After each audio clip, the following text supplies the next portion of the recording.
Good evening. Ira Epstein with your financial market wrap-up, and this wrap-up is for Wednesday, the 27th of April, 2022. We're about 7:55 p.m. Central Time. I'm very late. I had a lengthy interview with Australian Business TV today. Did that just a little while ago, and it obviously, when I said lengthy, it throws my time off. So now here I am. I'm not missing anything. It's just, hey, you get that, you're in front of a lot of people in Australia, and I have a lot of Australian subscribers. Thank you very much. All right, in the market, we keep seeing that China's draconian methods keep hurting the world. They don't want to take Western vaccines. They just want their own. Their methodology is very simple. We have our own vaccine that, by the way, doesn't work very well. And their other method is, hey, if we get X amount of cases, which aren't a lot, in an area, we just shut that area down. Now, let me define area. China cities are nothing like cities in Europe or America. There could be 25, 30 million people in a city. I mean, it's insane. So they'll go into a neighborhood. Let's define a neighborhood as 1 to 5 million people. They'd shut that area in. What about all the people working in factories? What if a factory is located there? It goes on through the whole country. And you're seeing this over and over, and it is the reason their economy is taking a hit. Somebody should sit down with President Xi. One of you wrote me and don't like the way that I say his name. I don't care. It's President Xi.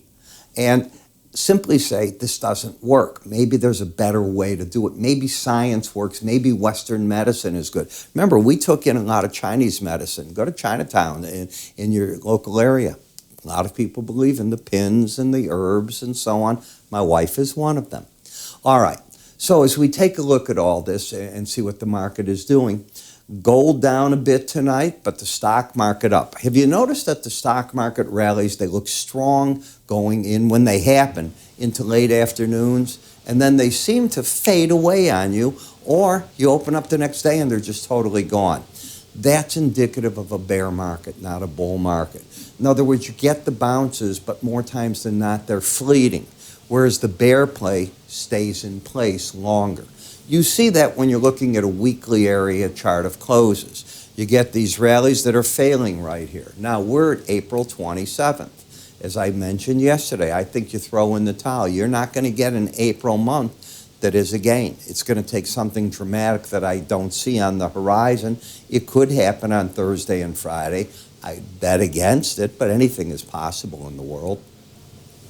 You can see the big break, and this was the kiss of death for this particular day right here. In my opinion, this sealed the fate of the market on April 21st. The outside day down, and that broke the back of the market, and you can see that right here. It's like people just threw in the towel.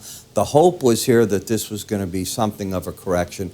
It didn't work out. I even pointed out to you, it could have been a saucer cup right through here. And you see it coming up, and then if you let go, that's a chart pattern, all right? It's not as clean as most of them, but it's there. When you look at the rally that took place, look at how the market broke under. The 100, the red is the 18, and the 200 is in the gray here. That means on rallies that should be resistance, which it was. Got right up to the peak, and here's that reversal, and it hasn't looked back. So even if it rallies, you've got an awful lot of resistance on the way up, and you can see your resistance points rather well. The market's been running on the Bollinger Band, that gorilla glue trade, where it hits it each day and it tries to stay with it. That happens. There's nothing you can do. And momentum-wise, are we embedded? Well, it takes 3 days where both numbers of the slow stochastic are under 20. Day 1, Tuesday. Day 2. Today, Wednesday, we don't know where today's going to end up for Thursday, so we wait. If it embeds, it tells me on further rallies. You know what I'm going to be telling you. I think the pros will come out selling this market. You're already there in the NASDAQ, so the big rallies are being sold. Why not? You have an embedded reading, and you've had the reading ever since. Here, this was right here, day 1. And that's last Wednesday, day 2, day 3. Now you're looking to sell the big rallies if they come your way. and you're looking to see pros cover against the Bollinger Band on each one of these. Rally again, I predict they'll do that. They'll call it a day if the red line closes over 21. Go to my website under Enhanced Bollinger Band course. I teach you this. You can do this in stocks, ETFs, anything that charts. Plot it. You're going to learn how to play with that. In the micro mini Dow, oversold into the Bollinger Bands, riding them, but not the same power to the downside that we've seen on the embedded readings. And is this market about to get that? Well, if we take a look, you can't count tonight. Can I get that to move? I don't know if it's going to, but let's see. Yeah, it doesn't want to move back on me. I don't know why. But get 3 days in a row, you've got your enhanced reading, you're knocking on the door of it. In the VIX, you're just riding to the upside, the upper Bollinger Band. You have not had an upside breakout. I pointed that out when the market, see, this works for me.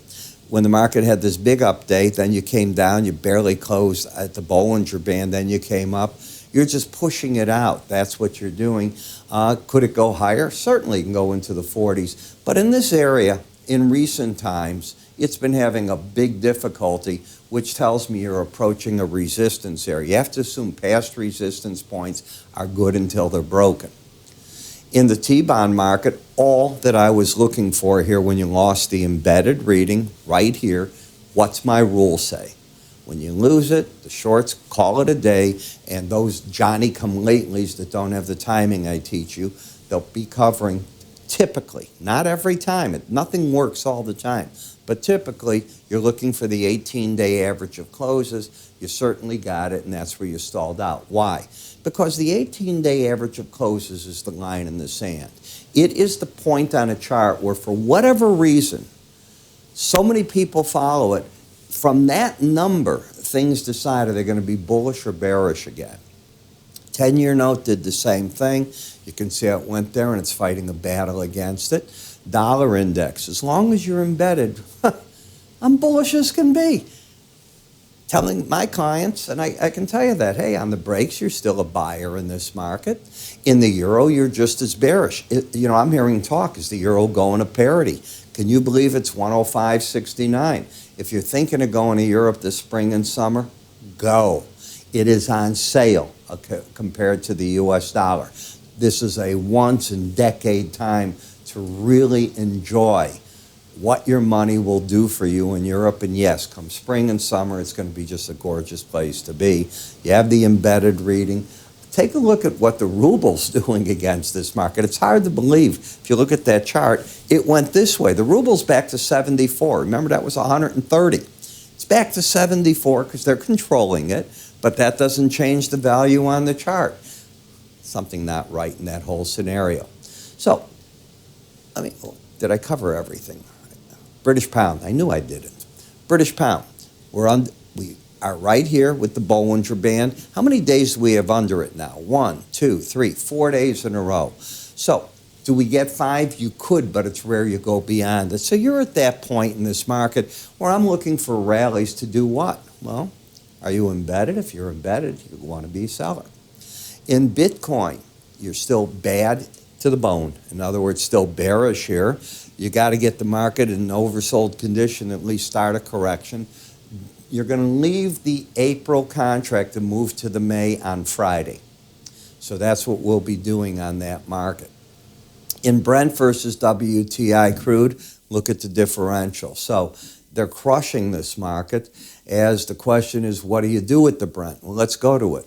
The market's sort of married right now to the 18-day average of closes and caught in the narrowness of these Bollinger Bands.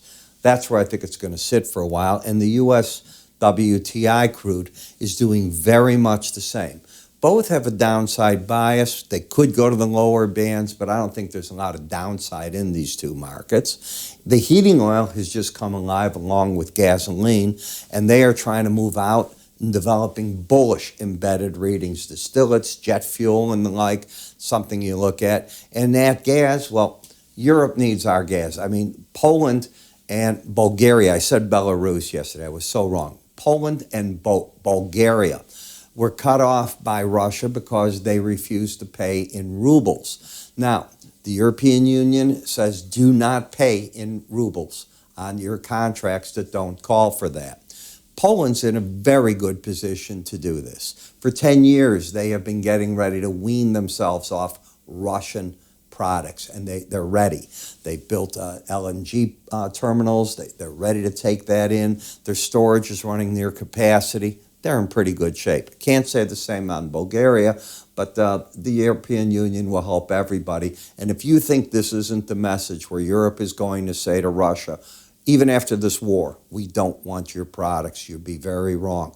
They're not going to forget the genocide that is going on in the Ukraine. Canada today, as in their lower house, declared genocide is the right word for what President Putin is doing. So this is just a terrible thing. You can't say killing all these civilians there is the proper thing in war. It's one thing that he's taking over, did with what he did in Crimea and all, but just going in and leveling cities, this doesn't make sense. But in any case, it's what it is. So if you're interested, my subscriber video started at 5:30 in the morning for you, teach you what the day's already had going in Asia and Europe, bring you into the morning, and this is early, getting you going with the trades, and I throw out trade ideas galore there. I say buy here, sell there, here's your stop, here's your profit objective. This is what I think you have to be doing.